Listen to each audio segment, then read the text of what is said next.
Kim qiziqtirdi sizni bu sport turiga? Suhrob aka. Suhrob aka, qayerdan ko'rgansiz Suhrob akani? Internetda, to'g'rimi?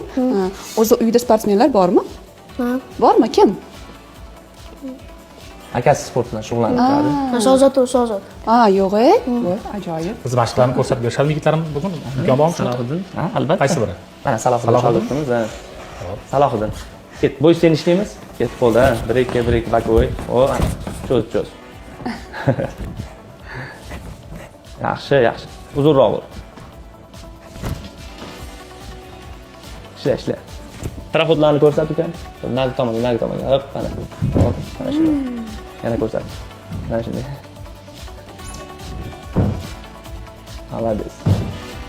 Qancha Suhrobjon, vaqtimiz oliy hakam, IP buyurmaysiz chunki oldinda yana mehmonlarimiz bor, ular bilan ham suhbatga kirishimiz kerak va dasturimiz so'ngida yurtdoshlarimizga, ota-onalarga o'zingizning tavsiyalaringizni berib o'tsangiz.